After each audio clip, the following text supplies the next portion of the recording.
దిగంబర దిగంబర శ్రీ నాంపల్లి బాబా దిగంబర.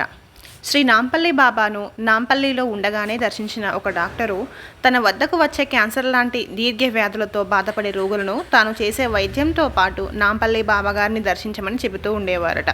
అలా బాబా కృపతో cancer, AIDS వంటి మానవుడి వల్ల నయం చేయ వీలు కాని వ్యాధులను అనేకమైన వాటిని బాబాగారు నివారించి రక్షించిన సందర్భాలు నాటికి నేటికి కూడా ఎన్నో.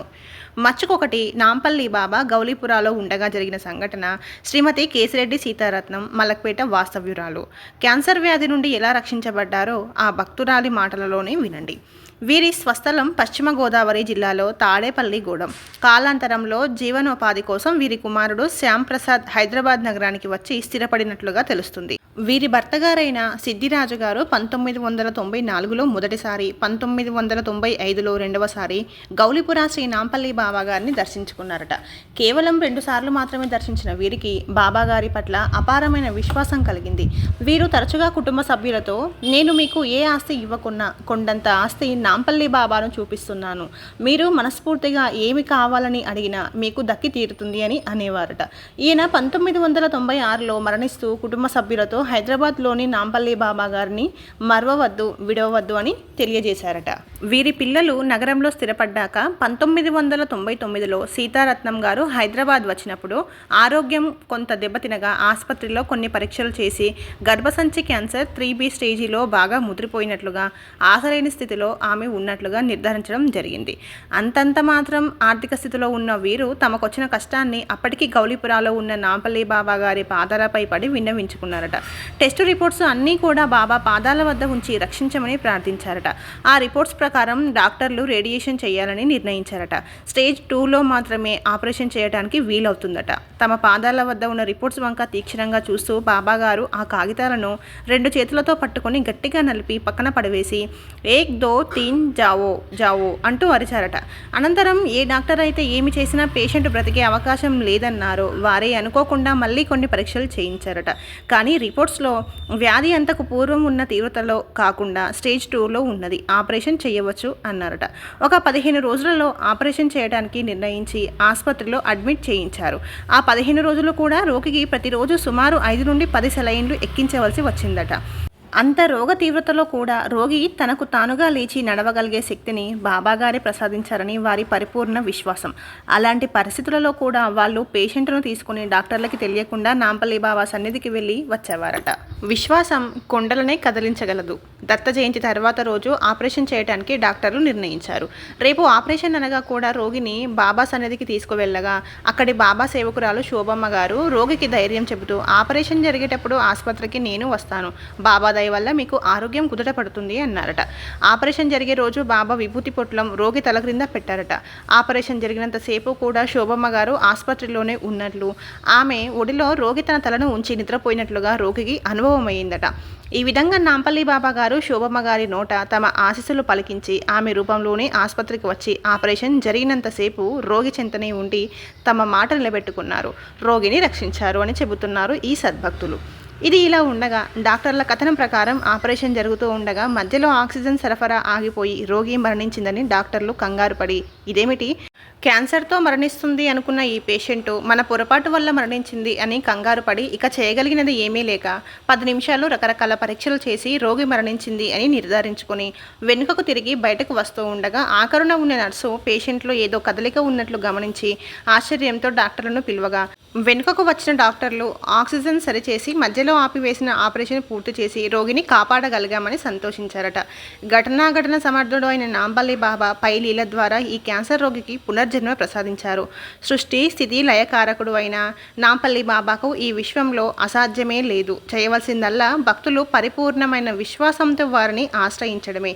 ఈ సీతారత్నం గారు బాబా నుండి పొందిన అపూర్వమైన కృపతో నేటికి ఆరోగ్యంగానే ఉన్నారు. సమాధి అనంతరం కూడా నేటికి తరచూ బాబా గారిని దర్శిస్తూనే ఉన్నారు.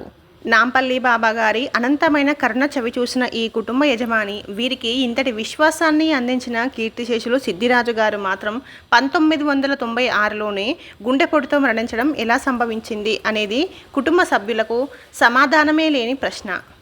కామధేనువు, కల్పవృక్షము భక్తులు కోరినవి మాత్రమే ప్రసాదిస్తాయట. సద్గురువు మాత్రం భక్తులకు శ్రేయస్కరమైనది మాత్రమే ప్రసాదిస్తారని, వారి వారి పరిపాకాన్ని అనుసరించి మానవ జీవిత లక్ష్యం వైపుకు సాగే విధంగా నడిపిస్తారని మహనీయుల చరిత్రలు పారాయణ చేసే పాఠకులకు విదితమే. శ్రీ సాయిలీలామృతంలో బాబాని దర్శించి సేవించిన భక్తులలో ఒకరు క్షయవ్యాధితో మరణించగా అతని కుటుంబ సభ్యులు బాబాపై అలిగి బాబా దర్శనానికి రావడం మానుకుంటారు. కొద్ది రోజులలో సాయి ఆ కుటుంబ సభ్యులలో ఒకరికి స్వప్నంలో కనిపించి మరణించిన రోగి ఊపిరితిత్తులు చూపిస్తూ ఇంతటి తీవ్రమైన బాధ నుండి అతనిని నేను విడుదల చేశాను అని తెలియజేస్తారు. తిరిగి ఆ భక్తులు బాబా సన్నిధికి రావడం మళ్ళీ మొదలు పెడతారు. జీర్ణమైన వస్త్రాన్ని ధరించి మానవుడు ఎంతకాలం సాధన చేయగలడు?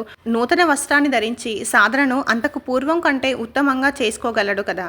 అర్థమైనా కాకపోయినా ప్రతి మానవుడి జీవితం తన స్వస్థానానికి చేరే ప్రయాణమే కదా.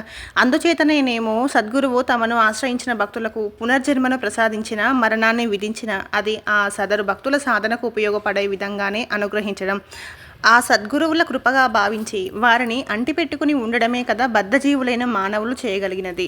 ఇది ఎంతో కొంత అవగాహనకు రావాలంటే, తదనుగుణంగా జీవించాలంటే మహాత్ముల చరిత్ర పారాయణయే అతి సులువైన మార్గమని పూజ్యశ్రీ ఆచార్య ఇక్రల భరద్వాజ మాస్టర్ గారు తరచూ చెబుతూ ఉండేవారట. మహామహితాత్ముడు అయిన కబీర్ దాస్ గారు అంటారు, గురువు యొక్క లీలలను వ్రాయాలి అంటే ఈ భూమి మొత్తాన్ని కాగితంగా చేసుకొని జలమంతా సిరాగా చేసుకొని వ్రాస్తే సిరా అంతా ఖర్చయిపోయింది, కాగితం నిండిపోయింది, కానీ సద్గురు లీలలు చెప్పడం పూర్తి కాలేదు. అలాగే నాంపల్లి బాబా గారి లీలలు అన్ని వివరించడం ఏ ఒక్కరి వల్ల అయ్యే పని కాదు. మహాసమాధి అనంతరం కూడా క్యాన్సర్ వ్యాధిగ్రస్తులైన రోగులను నాంపల్లి బాబా గారు ఎలా కాపాడారు అనేది ఈ క్రింద వివరించిన 2 లీలలను గమనిస్తే, సమాధి పర్యంతము నేను అప్రమత్తుడనే అన్న సాయి వాక్కు నాంపల్లి బాబా గారి పట్ల రుజువైన విధానము పాఠకులు గమనించగలరు. యాదీలాల్ అనే ఒక కార్పెంటర్ సత్సంగానికి వస్తూ ఉండేవాడు. సత్సంగానికి ఎవరు వచ్చినా వాళ్ళని, వాళ్ళ కుటుంబ సభ్యులని శ్రీ సాయి లీలామృతము, శ్రీ గురు చరిత్ర నిత్య పారాయణ చేయమని చెప్పడం జరుగుతుంది.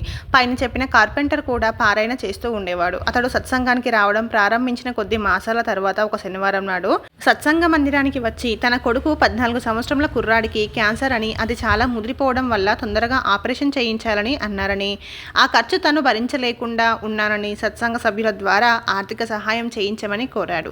బొంబాయిలో ఒక క్యాన్సర్ హాస్పిటల్లో ఉచితంగా వైద్యం చేస్తారట. వెళ్ళి ఉండడానికి అవసరమైన ఖర్చు సమకూరిస్తే బొంబాయి వెళ్ళి ఆపరేషన్ చేయించుకుంటాను అని కోరాడు. అతడు కోరినట్టుగా సభ్యులందరూ 10,000 రూపాయలు సమకూర్చడానికి సిద్ధమయ్యారు. నాకేమో ఈ క్యాన్సర్ ట్రీట్మెంట్ల మీద నమ్మకం లేదు. ఎందుచేతనంటే లక్షల రూపాయలు ఖర్చు పెట్టిన నా సోదరి ఒకరు క్యాన్సర్ వ్యాధి నయం కాక ఈ మధ్యనే కాలం చేసింది. కానీ సహాయం అర్థించి వచ్చిన సభ్యునితో ఈ విషయం ఎలా చెప్పడం? అలాంటి పరిస్థితులలో శ్రీ బాబా గారి కృపతో అద్భుతమైన ఆలోచన వచ్చింది. అదే ఆ సభ్యునితో చెప్పాను. యాదీలాల్, మనము శ్రీ నాంపల్లి బాబా సమాధి మందిరానికి వెళ్ళి అక్కడ ఒక గంట ప్రదక్షిణలు చేసుకొని బొంబాయి వెళ్ళమంటారా లేదా అని అడుగుతాం. వారి ఆదేశాన్ని పాటిద్దువు గాని, బాబా గారు వెళ్ళమంటే మేము నీకు డబ్బు సమకూరుస్తాము. ఈ పద్ధతి నీకు ఇష్టమేనా అని చెప్పాను. దానికి అతను సత్సంగం పట్ల, తద్వారా తెలిసిన బాబా మహిమ పట్ల విశ్వాసంతో సరే అన్నాడు. బాబా సన్నిధికి వెళ్ళి ముందుగా నిర్ణయించుకున్న ప్రకారం ప్రదక్షిణలు చేసి బాబాను ప్రార్థించి చీట్లు వేయగా వెళ్ళక్కర్లేదు అని వచ్చింది. వెళ్ళక్కర్లేదు అన్నారు, మరి నేను ఇప్పుడు ఏం చేయాలి అని రోగి తండ్రి నన్ను ప్రశ్నించాడు. దానికి నేను అతనితో రోగి తండ్రిని కూడా 3 వారాల పాటు ప్రతిరోజు 1 గంట సేపు సమాధికి ప్రదక్షిణలు చేసి బాబా సన్నిధిలోనే ఆ 3 సప్తాహాలు శ్రీ సాయి లీలామృతం పారాయణ చేయమని చెప్పాను. పరిపూర్ణమైన విశ్వాసంతో ఆ తండ్రి కొడుకులిద్దరూ అలాగే చేశారు. 3 వారాల తర్వాత అనుకోకుండా ఆ కుర్రవాడికి సాధారణమైన అనారోగ్యం ఏదో రాగా అతనిని ఆసుపత్రికి తీసుకువెళ్లారు. ఈ కుర్రాడి క్యాన్సర్ వ్యాధిని గురించి అంతకు పూర్వమే తెలిసి ఉన్న డాక్టర్లు పరీక్షలు చేయగా ఆశ్చర్యపోవడం డాక్టర్ల వంతయింది. డాక్టర్లకే ఆశ్చర్యం వేసేటంతగా క్యాన్సర్ వ్యాధి పూర్తిగా తగ్గిపోయి ఆ కుర్రవాడికి వచ్చినది సాధారణమైన జ్వరమే అని అర్థం చేసుకున్న డాక్టర్లు క్యాన్సర్ ట్రీట్మెంట్ ఎక్కడ చేయించారు అని అడిగారట. అటువంటిది బాబా అద్భుత లీల. ఇక ఈ కుర్రాడికి క్యాన్సర్ ట్రీట్మెంట్ అవసరం లేదు అని డాక్టర్లు చెప్పగా నేటికి కూడా, అనగా అనేక సంవత్సరాలుగా పరిపూర్ణమైన ఆరోగ్యంతో ఆ కుర్రవాడు ప్రతి ఆదివారం బాబా గారి సమాధి మందిరానికి వెళ్ళి ప్రదక్షిణలు పారాయణ చేసి వస్తూ ఉంటాడు. డాక్టర్లకే డాక్టర్ అయిన నాంపల్లి బాబా గారిని ఆశ్రయించడమే మనం చేయవలసింది. పరమ కరుణామయుడు, క్యాన్సర్ స్పెషలిస్ట్ అయిన నాంపల్లి బాబా గారి కరుణతో నివారించబడిన మరొక ఉదంతంతో ఈ క్యాన్సర్ ప్రహాసనం ప్రస్తుతానికి సరిపెడదాం. విశాఖపట్నం నివాసి శైలజ గారు బాబా గారి వల్ల తమకు కలిగిన రోగ నివారణ ఉదంతాన్ని చెబుతూ ముందుగా ఈ గురుబంధువు ఈ గురుతత్వాన్ని తనకు తెలియజేసిన మార్గదర్శకులకు నమస్కరిస్తున్నాను అంటున్నారు. అనంతకాలంలో మహనీయులను వారి సమాధి మందిరాలను దర్శించినప్పటికీ మొదటగా మార్గదర్శనం చేసిన వారిని మర్చిపోకుండా గుర్తు చేసుకోవడం అనేది ఎంతో ఉత్తమమైన విధానం అని పాఠకులు అందరూ గమనించగలరు. పూజ్య భరద్వాజ మాస్టర్ గారి శ్రీ సాయి లీలామృతంలో సరైన దేవతారాధన సద్గురువును చూపుతుంది అని తెలియజేస్తారు. ఆ పుణ్యమే ఆమెను గురుతత్వంలోనికి తీసుకువచ్చింది అంటూ నమ్మకమైన విశ్వాసపాత్రుడైన ఒక గురుబంధువు చెప్పిన మాటల ద్వారా శ్రీ నాంపల్లి బాబా గారి గురించి విన్నారట. ఆ క్షణంలో ఆమెకు దత్తస్వామి కానీ, సాయినాథుడు కానీ, భరద్వాజ మాస్టారు కానీ, నాంపల్లి బాబా కానీ అందరి తత్వము ఒకటే, మనం ప్రశాంతంగా జీవించడానికి వేరే మార్గం ఏదీ లేదని దృఢమైన విశ్వాసం కలిగింది అని చెబుతున్నారు. ఈ భావం దృఢపడటానికి తమకు బాబా గారు చేసిన అద్భుత లీలను మనందరితో ఈ విధంగా పంచుకుంటున్నారు. ఈమెకు కుడి రొమ్ములో గడ్డలా వచ్చి విపరీతమైన నొప్పి బాధించేదట. ప్రారబ్ధానుసారం అప్పటికే ఆమె శరీరానికి అనేక శస్త్రచికిత్సలు చేయించుకోవడం జరిగింది. శ్రీ గురు చరిత్రలో చెప్పినట్టుగా రోగాలన్నీ పాప ఫలితాలే కదా, అనుభవించక తప్పదు అనే భావన ఉన్న చరిత్ర పారాయణ వల్ల కలిగిన అవగాహనతో సద్గురువు అనుగ్రహిస్తే భక్తులు వాటి నుండి విడుదల పొందిన సందర్భాలు అనేకం ఉన్నాయని తలచి తన కష్టాన్ని శ్రీ నాంపల్లి బాబా గారికి నివేదించుకొని ఆ బాధను అలానే భరిస్తున్నారట. ఎప్పుడు శ్రీ నాంపల్లి బాబా సన్నిధికి వచ్చిన సమాధికి 1 గంట ప్రదక్షిణలు చేసుకోవడం వీరికి అలవాటు. ఒకసారి బాబా సన్నిధికి వచ్చినప్పుడు యథాపూర్వం ప్రదక్షిణలు చేస్తూ ఉండగా ప్రదక్షిణ సమయం ఇంకో 5 నిమిషాల్లో పూర్తి అవుతుంది అనగా ఉన్నట్టుండి ఆమె బాధ తీవ్రమైందట. ఎంత తీవ్రమైందంటే ఆ గడ్డ ఉన్న భాగం ఊడి కింద పడిపోతుందా అనిపించేటంత బాధగా ఉందట. కానీ చేయగలిగింది ఏముంది, అలాగే ప్రదక్షిణలు చేస్తున్నారట. అనుగ్రహమూర్తులైన ఆ సద్గురువులు ఎన్నడూ విశ్వాసపాత్రులైన భక్తుల విన్నపాలను మర్చిపోరు. భక్తుల విశ్వాసాన్ని బట్టి వారికి శ్రేయస్కరమైన రీతిగా ఆ కర్మలను కొన్నింటిని అనుభవింపచేయడము, కొన్నింటిని తొలగించడం, కొన్నింటిని ముందు జన్మలకు మార్చడం చేస్తూ ఉండడం మహనీయుల చరిత్రల పారాయణ చేసే పాఠకులకు విదితమే. గంట పూర్తి అయ్యేంత వరకు ప్రదక్షిణలు పూర్తి చేసి ఆ సన్నిధిలోనే అలసటగా కూర్చున్నారట. 5 నిమిషాల్లోనే ఆ అపర ధన్వంతరి చేసిన లీల అనుభవానికి వచ్చిందట. చిత్రంగా అంత తీవ్రమైన బాధ చేతితో తీసివేసినట్లుగా మచ్చుకి కూడా లేకుండా పోయిందట. చాలా తేలికగా అనిపించిందట. ఆ బాధ మరలా తర్వాత కాలంలో కూడా ఏమాత్రమూ అనుభవానికి రాకుండా హాయిగా ఉన్నాను అని చెబుతున్నారు. ఇటువంటి అనుగ్రహమూర్తికి ఏమిచ్చి రుణం తీర్చుకోగలం, ఆయన కృపకు ప్రణామాలు అర్పించడం మినహా అంటూ సాటి వారందరికీ బాబాగారి అద్భుతమైన సామర్థ్యాన్ని తెలియజేయటమే తన బాధ్యతగా భావిస్తున్నారు ఈ గురుబంధువు. ఇలాగే ఎన్నో అనుభవాలు ఇచ్చారు. అన్నీ చెప్పాలంటే మీ జీవితమే బాబా కృపతో ఎలా నడుస్తుంది అనేది ఒక పుస్తకమే రాయవచ్చు అంటూ తెలియజేసి ఈ ధన్యజీవి తన అనుభవాలకు భవిష్యత్తులో రూపం కల్పించి బాబా రుణం తీర్చుకుంటారని భావించవచ్చునేమో. అంజయ్య అనే భక్తుడు కూడా ప్రాగా టూల్స్లో తన సహోద్యోగి అయిన బాబురావు గారి ప్రేరణతో బాబా గౌలీపురాలో ఉండగా 1990 ప్రాంతాలలోనే మొదటిసారిగా దర్శించారు. దీనికి తోడు బాబా గారి గురించి పూజ్యశ్రీ మాస్టర్ గారి 51వ జన్మదినోత్సవ సంచిక మరో నందదీపం సావనీర్లో చదివి శ్రీ నాంపల్లి బాబా గురించి తెలుసుకుని ఆ తర్వాత బాబాను దర్శించినట్లుగా చెబుతున్నారు.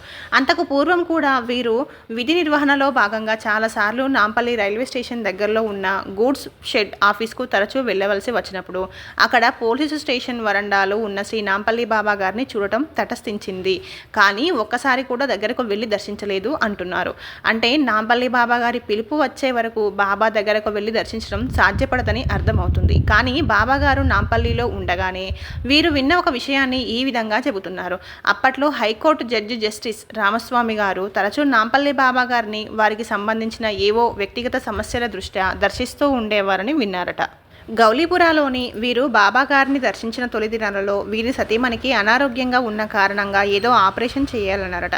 ఖర్చు సుమారు 10,000 అవుతుంది అనగా అందుకు తగ్గ సొమ్ము వీరి వద్ద సిద్ధంగా లేదు. ఈ సమస్య ఎలా తీరుతుందా అనే ఆలోచనలో ఉండగా అప్పటికి ప్రతి నెల 50 రూపాయల చొప్పున కడుతూ ఉన్న స్కీమ్ ఏదో ఉండి దానిలో అదే నెలలో లాటరీ పద్ధతిలో అంజయ్య గారిని విజేతగా నిర్ణయించి 9,000 రూపాయలు నగదు అందజేయడం జరిగిందట.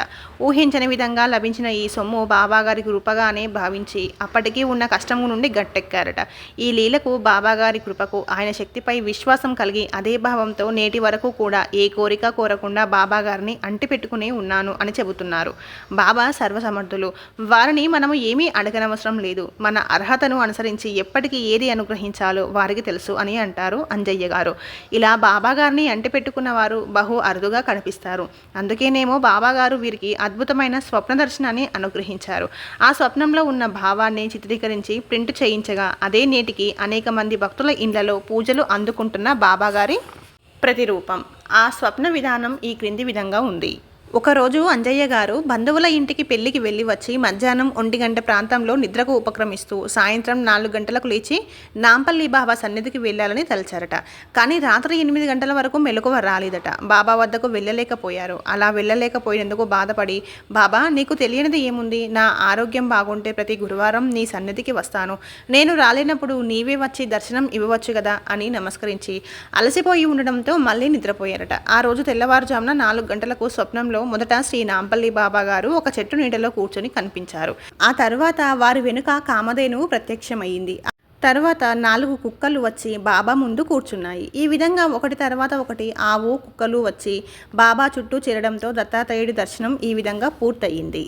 శ్రీ నాంపల్లి బాబా గారు కలియుగంలో దత్తాత్రేయుడి 6వ అవతారంగా కొందరు మహనీయులు ప్రకటించడం, కొందరు భక్తులకు బాబాగారే స్వయంగా చెప్పడం ఈ భక్తుడికి స్వప్నంలో దృశ్య రూపంలో అనుభవం అయ్యింది. ఇప్పటికీ కూడా అంజయ్య గారు ఎప్పుడైనా బాబా మీ దర్శనం అయి చాలా రోజులైంది, దర్శనం ఇవ్వమని కోరితే కొన్ని రోజులకు అంటే తరచుగా స్వప్న దర్శనం ఇస్తూ ఉంటారు.